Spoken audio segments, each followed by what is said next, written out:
या लाईटला पण आत्ताच जायचं होतं. अरे नाही, आता गरम होणार. नाही होणार. ते कसं? का मुलांनो, आता आहे का उकाड? हा, झाडाखाली अजिबात नाही अम्मा. जुन्या काळात जेव्हा वीज नव्हती तेव्हा लोक उन्हाळ्यामध्ये अशीच झाडाखाली बसायची. म्हणूनच तर आय लाईक समर टाइम अम्मा. खायला ice cream, no school, only fun. मला थंडी खूप आवडते. रेनी सीझन सगळ्यात चांगला असतो. नाही समर, रेनी समर. रेनी नाही, थंडी. अरे बाबा थांबा. माहितीये, जर अशा प्रकारे ऋतू सुद्धा भांडले असते तर काय झालं असतं? मला माहितीये, नवीन स्टोरी मिळाली असती. हो ना अम्मा? It's story time with Sudhamma.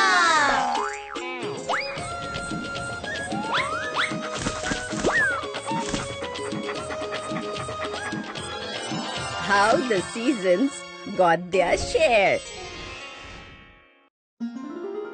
4 ऋतू आणि दिवस रात्र मिळून 6 भाऊ होते. दिवस आणि रात्र तर आपल्या वेळेची वाटणी करून घेतली, पण 4ही ऋतूमध्ये या गोष्टीवरून वाद झाला की कोण श्रेष्ठ आहे. मग अग्निदेव म्हणाले, मी मोठा आहे. जर मीच नाही राहिलो तर पिकच येणार नाही. लोक उपाशी राहतील, बेजार होतील. आता पाळी आली शीतदेवाची.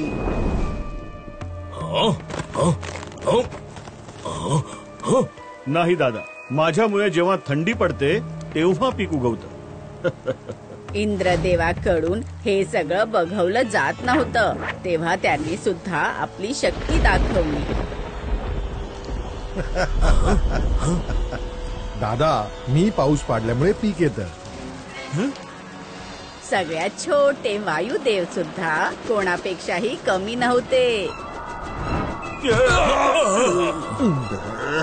दादा, जेव्हा मी चालतो तेव्हा ढग येतात आणि पाऊस पडतो आणि मग पीक येतं.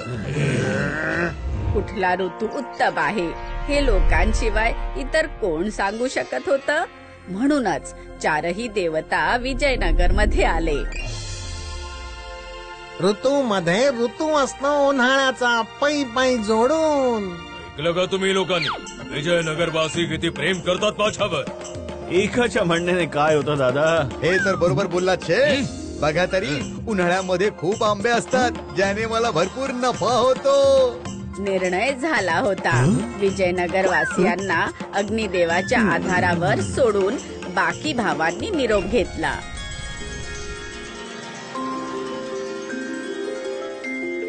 हाय हाय हाय हाय हाय, किती उकाडा आहे. पै पै जोडून बहुतेक आग बरसते वाटतं.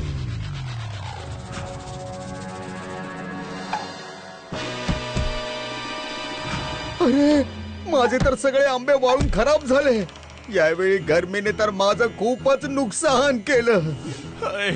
गरमी, पाणी, कोणीतरी पाणी पाजा. ही गर्मी आहे की संकट? कधी टळेल ही?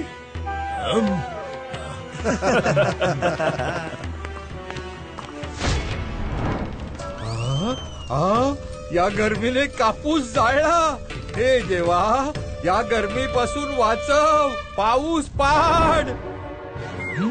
लोक तुझ्यावर नाही दादा, माझ्यावर प्रेम करतात आणि त्यांची प्रार्थना मला ऐकावीच लागेल. आणि मग इंद्रदेवांनी त्यांची कृपा दाखवली.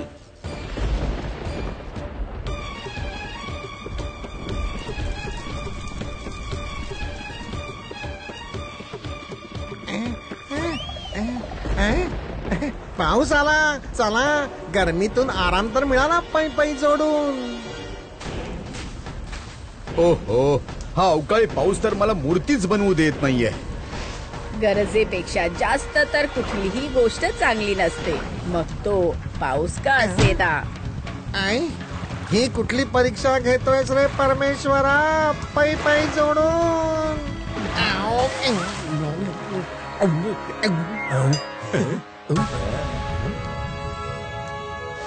यापेक्षा चांगली तर थंडी आहे. माझा कापूस विकला जातो. हो, बरोबर बोललात. आणि माझ्याकडे सुद्धा भरपूर कपडे धुवायला येतात, धुवून धुवून. अरे कधी येणार थंडी? दादा, विजयनगरच्या लोकांचं तुझ्यावर नाही माझ्यावर प्रेम आहे. बस, मग काय होतं, शीतदेवाने अख्ख्या विजयनगरवर थंडीची चादर पसरवली. काय वातावरण झालंय पै पै जोडून. याचीच तर वाट बघत होतो मी. थंडीमध्ये भूक लागते आणि माझं धान्य विकलं जातं.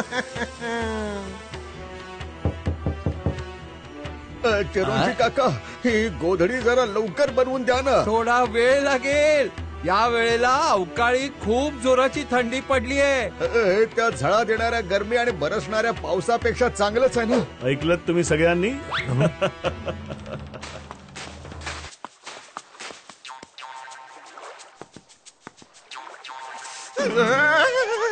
हे पाणी आहे की बर्फ? धुवून धुवून. कसली गोधडी बनवलीये, हिने तर थंडीच जात नाहीये. अरे, जी थंडी आगीने जात नाहीये, ती गोधडीने कशी काय जाईल?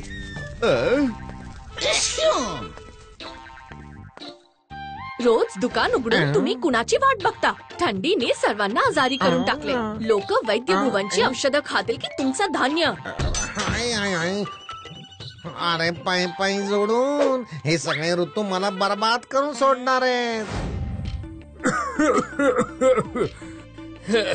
या थंडीने तर माझी अवस्था खराब केली आहे. इतक्या लोकांसाठी औषधं कुठून बनवू?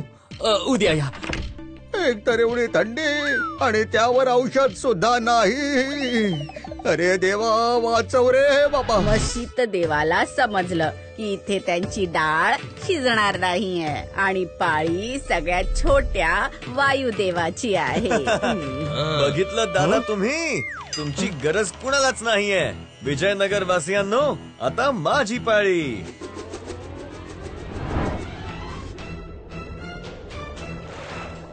काय सुंदर हवाय, काय वातावरण आहे. धुवून धुवून आज तर कपडे धुवायला मजा येईल.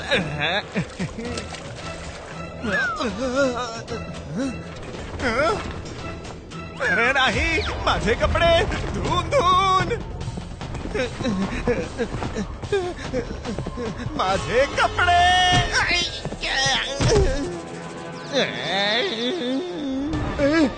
अरे काय होतंय?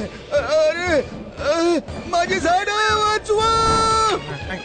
पै पै जोडून माझं धान्य,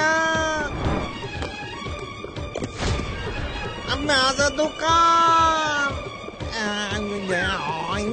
अरे मोहन, एकटा एकटा कुठे चाललाय? मी पण येतो तुझ्या सोबत. वायुदेवाच्या येण्याने सुद्धा विजयनगरवासी खुश नाही झाले.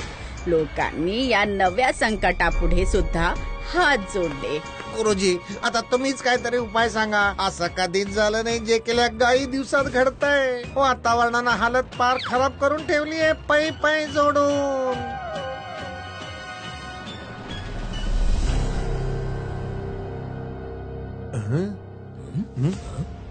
माझं पण खूप नुकसान झालं गुरुजी.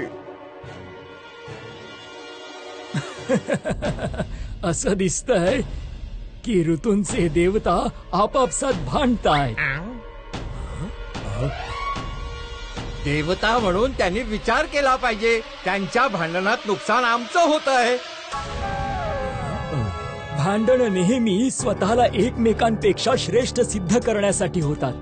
जर त्यांना हे समजलं की लोकांना त्यांचं एकमेकांपेक्षा श्रेष्ठ असणं नाही, उलट एकमेकांसोबत असणं पसंत आहे, तर ही भांडणच संपून जातील. गुरुजींचं बोलणं ऐकून चारही देवांना त्यांच्या चुकीची जाणीव झाली.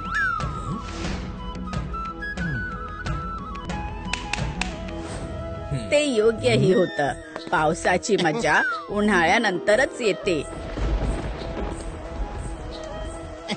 जशी थंडीची पावसासोबत आहे, वारा उन्हाळ्यात वाहिला तर आराम देतो. पावसाळ्यात ढगांना पसरवतो, म्हणजे सगळीकडे समान पाऊस पडेल आणि त्यानंतर वातावरणाचा क्रम कधीच बदलला नाही. तर मुलांनो, यातून काय शिकवण मिळाली? हीच अम्मा, की बरं आहे की ऋतू त्यांच्या मर्जीने चालत नाही, नाहीतर आपलं काय झालं असतं. मग आपण ऋतूंचा आनंद घेऊ शकलो नसतो. अगदी बरोबर.